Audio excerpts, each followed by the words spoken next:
ओम शांति बाबा महाभाग्य आज डेट 7 अगस्त 2026 प्राप्त मुरली ओम शांति बापदादा बाबा कहते मिठू बच्चे सर्व वर्तमान पर्यंत जहा किछि पढ़िछ ताकू भूली केवल बाबा को मने बाबा कहते वर्तमान पर्यंत जहा किछि पढ़िछ ताकू भूली केवल बाबा को मने पका बाबा जी प्रश्न पचारछन्ती भारत रे सत्ययुगी स्वराज्य स्थापन करिबा पई केउ बळ आवश्यक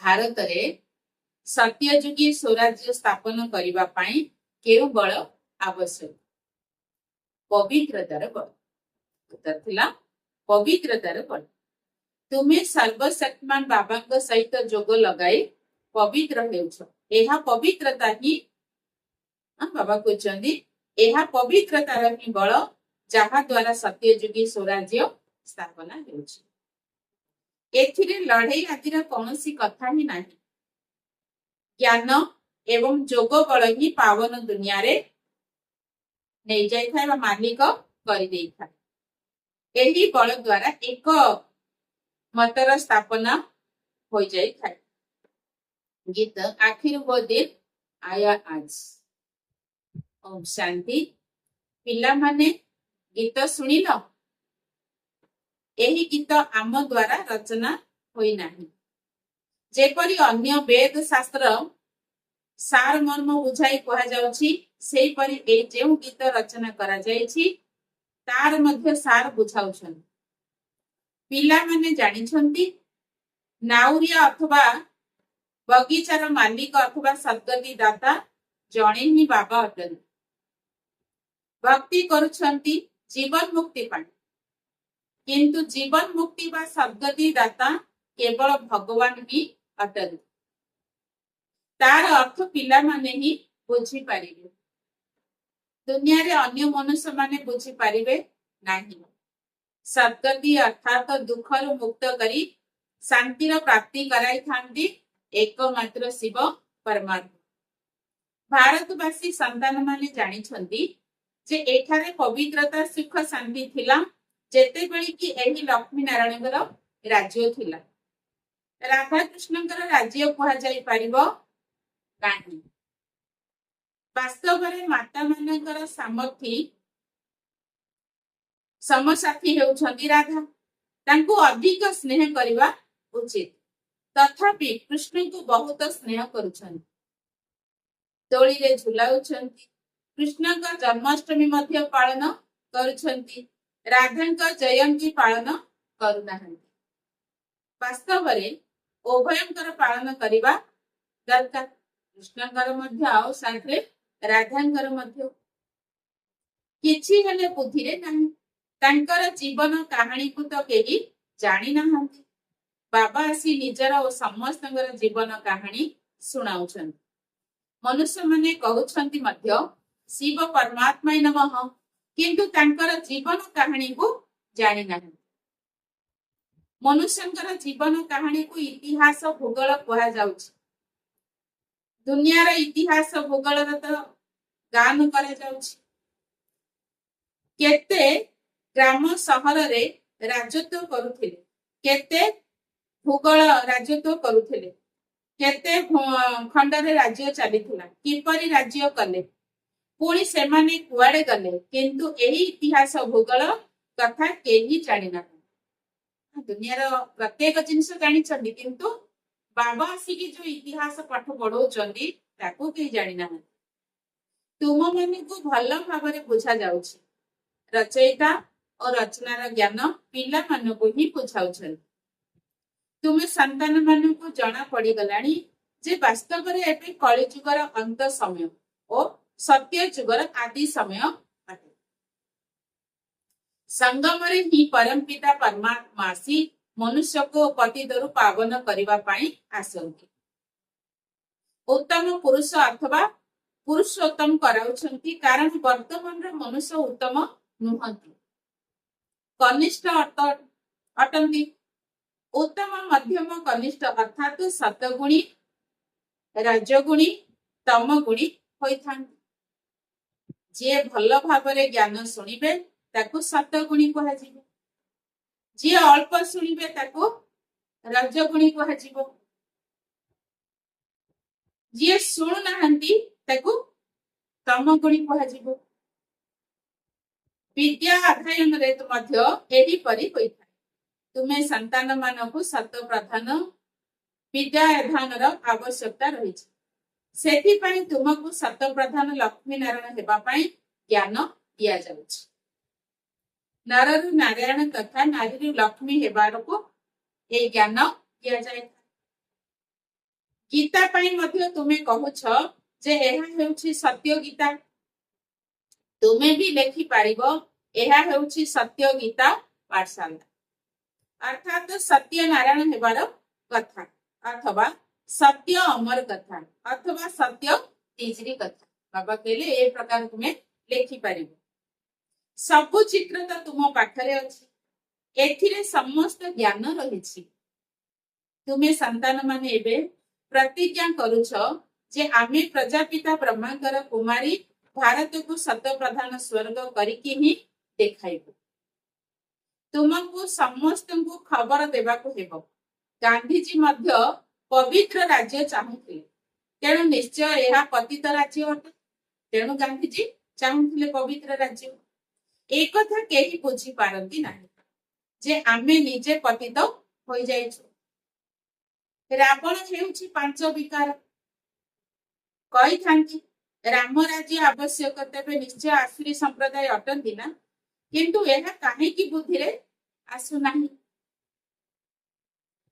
केते बड़ बड़ गुरु माने मध्य एतिकी बुझी पार नाहंती। तुमे संतान माने सुस्वाद देउछ बा संवाद देउछ जे आमे श्रीमत माध्यम रे ब्रह्मा के द्वारा 5000 वर्ष पूर्व सदृश्य दैवी राज्य स्थापन करूछु। एहा हेउछि पुरुषोत्तम संगम युग। जेते बेले की कनिष्ठ पुरुष सत प्रधान उत्तम पुरुष हेउछि। मर्यादा पुरुषोत्तम आदि सनातन देवी देवता धर्म ही अटे। एबे केवल देवी देवता धर्मर स्थापना हेउछि, पुणी अन्य धर्म रहिब ही नाही। जेते बेले आदि सनातन देवी देवता धर्मर स्थापना हेइजिबो सेते बेले अनेक धर्म रहिब नाही। तुमे संतान माने सिद्ध अथवा प्रमाण करी बुझाउछ जे सत्य जुगरे एक धर्म एक राज्य थिला। जदियो त्रेतया रे सूर्य वंशरु बदली चंद्रवंशी जाउछंती, किंतु गोटिए भाषा रहिबो। एबे तो भारत रे अनेक भाषा होई जाइछि। पिला माने जानिछंती कि आम राज्य रे एक भाषा थिला। आजि काली बहुत किछि देखिबाकू पाइबो। जेपरी यात्रारू फेरी निज देशर निकटवर्ती हेले खुशी होइथांती जे एबे निज घर को आसी गलु। बस एबे जाई घरे समस्तंग सहित मिसिबु। तुमको मध्य निज राजधानी दिव्य साक्षात्कार हेबो। निज पुरुषार्थर मध्य दिव्य साक्षात्कार हेबो। देखिबो जे बाबा हमको केते पुरुषार्थ करिबा पाई कहउछंती। नचेत हाय हाय करिबो एवं भविष्यत पद मध्य नीच होई जिवो। जोगर यात्रा विषय रे समस्त को बताई चलो। बुझाइबा तो बहुत सहज, सिरी चित्र केते सहज। जे माने विलंब रे आसुछंती तांको दिन को दिन सहज ज्ञान मिलुछि। गोटिए सप्ताह बुझिबा द्वारा ही सहज रे सब किछि जानि जिवो। एपरि चित्र तैयारी करा जायछि जेउथिरे सठिक भाबे बुझाई दिया जाउछि। 84 जन्मर चक्कर संपूर्ण ठीक है। एहा भारतवासी को निमंते तुमे संतान मानक बुद्धि रे सब ज्ञान रहिछि। तुमे जानिछ पतित पावन सद्गति दाता शिव बाबा को मतरे आमे पुनर्बार सहज राजयोग बल द्वारा निजर तन्मन धन द्वारा भारत को स्वर्ग करूछु। अन्य कहार धन आमे एथिरे लगाउ नाहु। निजे ही तन मन धन द्वारा सेवा करूछु। ଯିଏ ଯେତେ କରିବେ ନିଜ ଭବିଷ୍ୟତ ପାଇଁ ସେତେ ଜମା କରିବେ। ତୁମେ ହିଁ ଘରର ଶୋଭା ଅଟ। ତୁମ ମାନଙ୍କ ଦ୍ୱାରା ହିଁ ବାବା ସତ୍ୟଯୁଗୀ ସ୍ୱରାଜ୍ୟ ସ୍ଥାପନ କରାଉଛନ୍ତି। ଖର୍ଚ୍ଚ ମଧ୍ୟ ତୁମେ ହିଁ କରିବ। ତୁମର କୌଣସି ଅଧିକ ଖର୍ଚ୍ଚ ହେଉନାହିଁ। ତୁମକୁ କେବଳ ଶିବ ବାବାଙ୍କୁ ମନେ ପକାଇବାକୁ ହେବ। କନ୍ୟା ମାନଙ୍କୁ କଣ ଖର୍ଚ୍ଚ କରିବାକୁ ପଡିବ? ତାଙ୍କ ପାଖରେ କଣ ଅଛି? କିଛି ଅଛି? ବାବା ପିଲାମାନଙ୍କ ଠାରୁ କେତେ ଫି ନେବେ? ବାବା କହୁଛନ୍ତି ପିଲାମାନଙ୍କ ପାଖରୁ ବାବା କେତେ ପାଉଣା ନେବେ? କିଛି ହେଲେ ନେବେ ନାହିଁ। ସ୍କୁଲରେ ତ ପ୍ରଥମେ ମାଲିକ ଦରମା କଥା କହିଥାନ୍ତି। ସେଠାରେ ପାଠ ପଢାରେ ଅନେକ ଖର୍ଚ୍ଚ ହୋଇଥାଏ। ଏଠାରେ ଶିବ ବାବା ପିଲାମାନଙ୍କ ଠାରୁ କିପରି ପଇସା ନେବେ? ଶିବ ବାବାଙ୍କୁ କଣ ନିଜର ଘର ତିଆରି କରିବାର ଅଛି କି? ଯାହା ପାଇଁ ପଇସା ନେବେ, ପିଲାମାନଙ୍କୁ ଭବିଷ୍ୟତ ସ୍ୱର୍ଗରେ ହୀରା ତୁଲ୍ୟ ମହଲ ତିଆରି କରିବାକୁ ହେବ। ସେଥିପାଇଁ ତୁମେ ଏଠାରେ ଯାହା କରୁଛ ତାହାର ପ୍ରତିଦାନରେ ଭବିଷ୍ୟତରେ ତୁମକୁ ମହଲ ମିଳିଯାଉଛି। କୋଉ ପ୍ରକାର ମହଲ? ହୀରାର ମହଲ। ଏହା ବହୁତ ବୁଝିବାର କଥା। ଯେତେ ଯିଏ ତନ୍ ମନ୍ ଧନ ଦ୍ୱାରା ସେବା କରିବେ ସିଏ ସେହିପରି ସେବାରେ ସେଠାରେ ପାଇବେ। କଲେଜ ଅଥବା ଡାକ୍ତରଖାନା ତିଆରି କରୁଛନ୍ତି। 10 ଲକ୍ଷ 20 ଲକ୍ଷ ଲଗାଇବାକୁ ପଡୁଛି। ଏଠାରେ ତ ଏତେ ଖର୍ଚ୍ଚ ହେଉନାହିଁ। ଛୋଟ ଘରେ ରୁହାନୀ କଲେଜ ତଥା ଡାକ୍ତରଖାନା ତିଆରି କରୁଛନ୍ତି। ପାଣ୍ଡବ ମାନଙ୍କର ଆଦିପତି କିଏ ଥିଲେ? ସେମାନେ ତ କୃଷ୍ଣଙ୍କ ନାମ ଲେଖି ଦେଇଛନ୍ତି। ବାସ୍ତବରେ ହେଉଛନ୍ତି ନିରାକାର ଭଗବାନ। ତୁମକୁ ଭଗବାନ ଶ୍ରୀମତ ଦେଉଛନ୍ତି। ଅନ୍ୟ ସମସ୍ତେ ତ ରାବଣ ମତରେ ରାବଣ ରାଜ୍ୟରେ ଅଛନ୍ତି। ରାବଣ ମତରେ ଚାଲି କେତେ ବିକାରୀ ହୋଇଯାଇଛନ୍ତି। ଏବେ ଏହି ପୁରୁଣା ସୃଷ୍ଟି ପୁଣି ନୂଆ ହେବ। ସୃଷ୍ଟିରେ କେବଳ ଭାରତ ହିଁ ଥିଲା। ନୂଆ ଭାରତ ପୁରୁଣା ଭାରତ କୁହାଯିବ। ନୂଆ ଭାରତ ତ ସ୍ୱର୍ଗ ଥିଲା, ପୁଣି ଭାରତ ପୁରୁଣା ହେବାରୁ ନର୍କ ହୋଇଯାଇଛି। ଏହାକୁ ଘୋର ନର୍କ କୁହାଯାଉଛି। ମନୁଷ୍ୟ ମାନଙ୍କର ହିଁ କଥା। ଏଠାରେ ସୁଖର ଚିହ୍ନ ବର୍ଣ୍ଣ ନାହିଁ। ଏହା କୌଣସି ସୁଖ ନୁହେଁ। ସନ୍ନ୍ୟାସୀ ମାନେ ମଧ୍ୟ କହୁଛନ୍ତି ବର୍ତ୍ତମାନର ସୁଖ କାକ ବିଷ୍ଟା ସମାନ ଅଟେ। ସେଥିପାଇଁ ସେମାନେ ଗୃହସ୍ଥ ବ୍ୟବହାରକୁ ଛାଡି ଚାଲି ଯାଉଛନ୍ତି। ସେମାନେ ସ୍ୱର୍ଗ ବା ସତ୍ୟ ଯୁଗର ସ୍ଥାପନା କରିପାରିବେ ନାହିଁ। କୃଷ୍ଣ ପୁରୀ ତ ପରମାତ୍ମା ହିଁ ସ୍ଥାପନ କରିଥାନ୍ତି। ଶ୍ରୀକୃଷ୍ଣଙ୍କର ଆତ୍ମା ଓ ଶରୀର ଉଭୟ ସତ ପ୍ରଧାନ ଥିଲା। ସେଥିପାଇଁ କୃଷ୍ଣଙ୍କୁ ବହୁତ ସ୍ନେହ କରିଥାନ୍ତି। କାହିଁକି ନା ସେ ପବିତ୍ର ଅଟନ୍ତି ନା। କଥିତ ମଧ୍ୟ ରହିଛି ଛୋଟ ପିଲା ବ୍ରହ୍ମଜ୍ଞାନୀ ସମାନ ଅଟେ। ଛୋଟ ପିଲାମାନଙ୍କୁ ବିକାରର ଜ୍ଞାନ ନଥାଏ। ସନ୍ନ୍ୟାସୀ ମାନେ ତଥାପି ବି ଜାଣିଛନ୍ତି ପିଲା ଜନ୍ମରୁ ହିଁ ମହାତ୍ମା ଅଟେ। ପିଲାମାନଙ୍କୁ ତ ପବିତ୍ର ଫୁଲ କୁହାଯାଇଥାଏ। ନମ୍ବର 1 ଫୁଲ ହେଉଛନ୍ତି ଶ୍ରୀକୃଷ୍ଣ। ସ୍ୱର୍ଗ ଅଥବା ନୂଆ ଦୁନିଆର ପ୍ରଥମ ରାଜକୁମାର କିଏ? ଶ୍ରୀକୃଷ୍ଣ। ଜନ୍ମ ନେଲେ ତ କୁହାଯିବ ପ୍ରଥମ ରାଜକୁମାର। କୃଷ୍ଣକୁ ତ ସମସ୍ତେ ସ୍ମରଣ କରିଥାନ୍ତି କି ତାଙ୍କ ପରି ସନ୍ତାନଟିଏ ମିଳୁ। ଏବେ ବାବା କହୁଛନ୍ତି ଯାହା ହେବାର ଅଛି ତାହା ହୁଅ। ବାବା ଆମ ଉପରେ ଛାଡିଛନ୍ତି ଯଦି ଆମେ କୃଷ୍ଣଙ୍କ ସମାନ ହବାର ଅଛି ତ ସେଇ ଗୁଣକୁ ଧାରଣ କରିବା। ନାରାୟଣ ସମାନ ଅଛି ତ ସେଇ ଗୁଣକୁ ଧାରଣ କରିବା। ବାବା କହିଲେ ଯୋଉ ପ୍ରକାର ତୁମକୁ ପୋଷ୍ଟ ଦରକାର ତୁମେ ତାହା ପୁରୁଷାର୍ଥ କର। ହେବାର ଅଛି ହୁଅ। କେବଳ କଣ ଜଣେ ହିଁ କୃଷ୍ଣ ପଦ ପ୍ରାପ୍ତ କରିବେ? ମିଶନ ଅଫ ସମସ୍ତେ ହେଉଛନ୍ତି। କେତେ ଜଣ ହେଉଛନ୍ତି? ଦ୍ୱିତୀୟ ତୃତୀୟ ହେବେ ନା। ତେଣୁ ଏଠାରେ ମଧ୍ୟ ଡିନାଷ୍ଟି ଅର୍ଥାତ ବଂଶାବଳୀ ରହିଛି। ବାପାଙ୍କ ପରେ ପୁଣି ଅନ୍ୟ ଜଣେ ଗଦିରେ ବସିବ।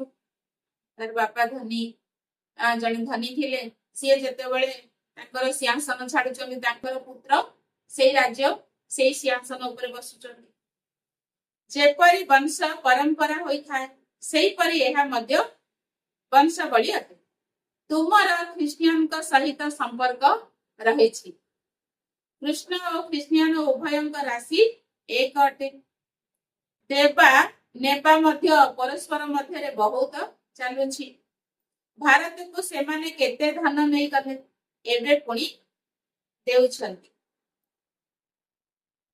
ପୁନଃ ଫେରସ୍ତ ସେବା କରୁଛନ୍ତି। ଏହି ରୂପବାସୀ ପରସ୍ପର ମଧ୍ୟରେ ଲଢ଼ି କରି ଶେଷ ହୋଇଯିବେ। ଏହାକୁ ଆଧାର କରି ଗୋଟିଏ କାହାଣୀ ମଧ୍ୟ ରହିଛି। ଦୁଇଟି ବିଲେଇ ଲଢ଼ିଲେ, ମଝିରେ ଲହୁଣୀ ମାଙ୍କଡ଼ ଖାଇଗଲେ। ଏହା ବର୍ତ୍ତମାନର କଥା।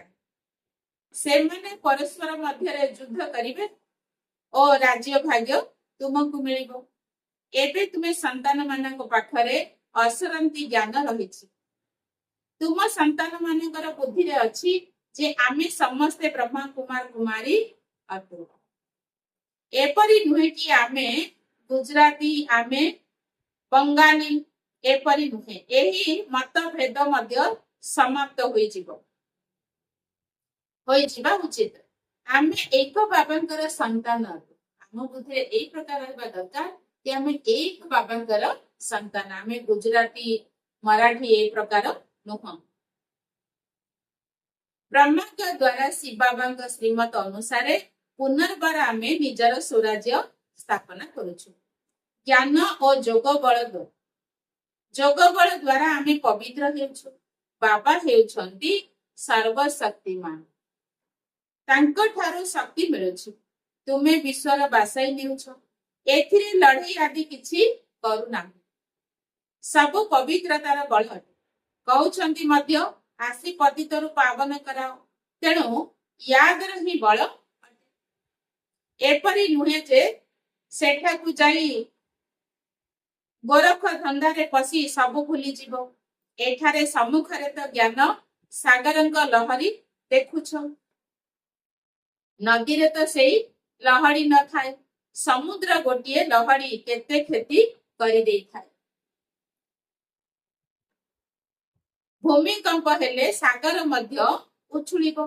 ସାଗରକୁ ଶୁଖାଇ ଭୂଖଣ୍ଡ ତିଆରି କରିଛନ୍ତି। ତାଙ୍କୁ ପୁଣି କେତେ ଦାମରେ ବିକ୍ରି କରୁଛନ୍ତି। ତୁମେ ଜାଣୁଛ ଏହି ବମ୍ବେ ମଧ୍ୟ ରହିବ ନାହିଁ। ଆଗରୁ ଏହି ବମ୍ବେ ନଥିଲା, ଛୋଟିଆ ଏକ ଗାଁ ଥିଲା। ବାବା ଥରେ କହିଲେ ନା, ମାଛଜୀବୀ ମାନେ ବାସ କରିକି ରହୁଥିଲେ। ଏହି ମାତା ମାନେ ଭୋଳି ଅଟନ୍ତି। ଏମାନେ ଏତେ ଶିକ୍ଷିତ ନୁହନ୍ତି। ପୂର୍ବରୁ ପଢିଥିବା ପାଠ ତ ଏଠାରେ ସବୁ କିଛି ଭୁଲିବାକୁ ହେବ। ତୁମେ କିଛି ନ ପଢିଥିଲେ ଭଲ। ମା ମାନଙ୍କୁ ବାବା କହୁଛନ୍ତି ଯେ କିଛି ପଢି ନାହାନ୍ତି ସେଇମାନେ ବହୁତ ଭଲ। ପାଠୁଆ ଲୋକେ ବୁଝିବା ସମୟରେ କେତେ ପ୍ରଶ୍ନ ପଚାରିଥାନ୍ତି।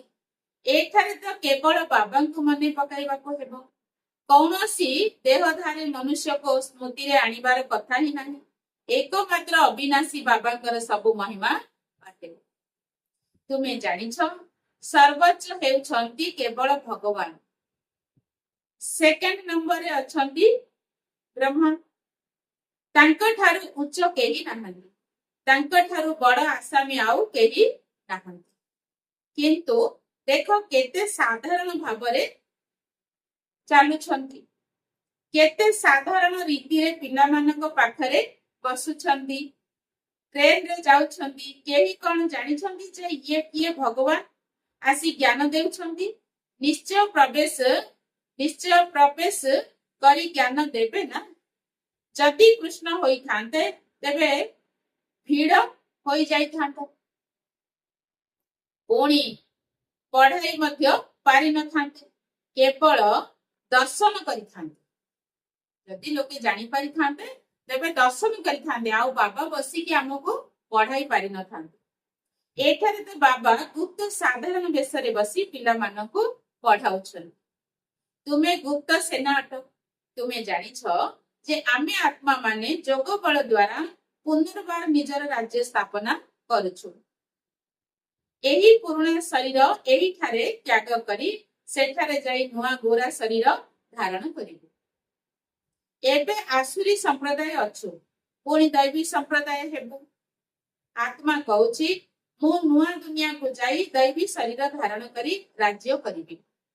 आत्मा पुरुष शरीर प्रकृति अटे। बाबा कहते आत्मा पुरुष शरीर प्रकृति प्रकृति अटे। आत्मा सर्वदा पुरुष अटे, किंतु हिसाब किताब पाई पुरुष अथवा नारीर शरीर मिली थाए। किंतु मु हेउछि अविनाशी आत्मा। एही चक्र घूरी चलीछि। कली जुगर विनाश मध्य निश्चय हब। विनाशर आसर अथवा आभास मध्य सम्मुखरे देखुछ। सही महाभारत लड़ाई होइथिबारु निश्चय भगवान मध्य आसीथिबे। केउ रूपरे केउ शरीर रे आसंती ताहा तुमे पिला मानक व्यक्तित केही जानिना। कहउछंती मध्य मु बिल्कुल साधारण शरीर रे आसुछि। मो कृष्ण का शरीर रे आसु नाही। ये पूरा 84 जन्म नेउछन। मु एहा को बहुत जन्मर अंतिम समय रे आसुछि। सूर्यवंशी माने ही 84 जन्म नेबे। सेई माने ही प्रथम नंबर रे आसीबे।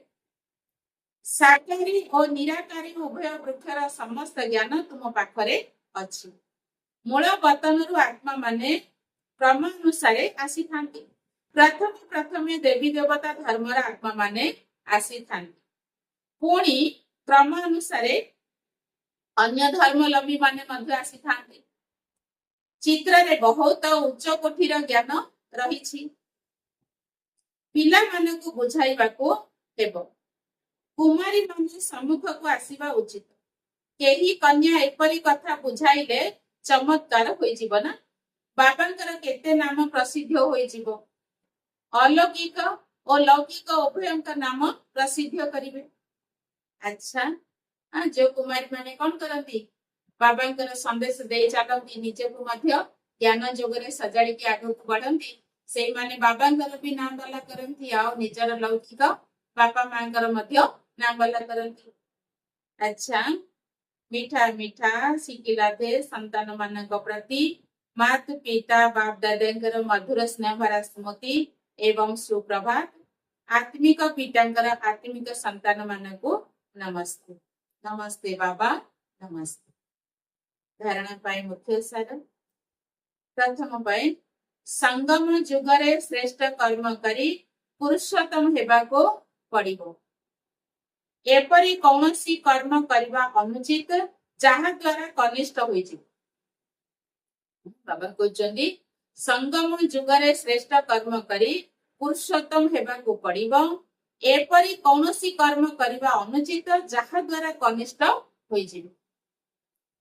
नंबर 2 गुप्त रूप रे बाबांकर साहाय्यकारी होई भारत को स्वर्ग करिवार सेवा करिवा को हेबो। निजर तन मन धन द्वारा भारत को स्वर्ग तुल्य करी गढ़िबा को हेबो। बाबा का स्मृति एवं पवित्रतार बल जमा करिबा को हेबो। आजिर वरदान निजर संपूर्ण स्थिति द्वारा सर्व प्रकार अधीनता को समाप्त करुथिबा प्रकृति जीत भव। संपूर्ण स्थिति द्वारा सर्व प्रकार अधीनता को समाप्त करुथिबा प्रकृति जीत भव। जेते बेले तुमे माने निजर संपूर्ण स्थिति रे स्थित होई जीवो सेते बेले प्रकृति ऊपर मध्य विजय अर्थात अधिकार अनुभव हेबो। कारण संपूर्ण स्थिति रे कौनसी प्रकार अधीनता रही न थाए। किंतु एही भली संपूर्ण स्थिति को निर्माण करिबा पई तीनटी कथा एका साथी रे हबा दरकार। संपूर्ण स्थिति बनेबा पई बाबा कहउछंदी तीनटी कथा एका साथी रे हबा दरकार। एक आत्मिक स्थिति, 2 आत्मिक निशा, 3 दयालु स्वभाव। एक आत्मिक स्थिति, 2 आत्मिक ନିଶା ତିନି ଦୟାଳୁ ସ୍ୱଭାବ। ଯେତେବେଳେ ଏହି ତିନୋଟି କଥା ପ୍ରତ୍ୟକ୍ଷ ରୂପରେ ସ୍ଥିତିରେ ଚେହେରାରେ ବା କର୍ମରେ ଦେଖାଯିବ ସେତେବେଳେ କୁହାଯିବ ପ୍ରାକୃତି ଜିତ୍ ବା ଅଧିକାରୀ ଆତ୍ମା। ଆଜିର ସ୍ଲୋଗାନ, ଯଦି ଶ୍ରୀମତ ରୂପକ ଲଗାମ ମଜବୁତ ଥିବ ତେବେ ମନ ରୂପକ ଘୋଡ଼ା ଦୌଡ଼ି ପାରିବ ନାହିଁ। ଯଦି ଶ୍ରୀମତ ରୂପକ ଲଗାମ ମଜବୁତ ଥିବ ତେବେ ମନ ରୂପକ ଘୋଡ଼ା ଦୌଡ଼ି ପାରିବ। ଓମ୍ ଶାନ୍ତି।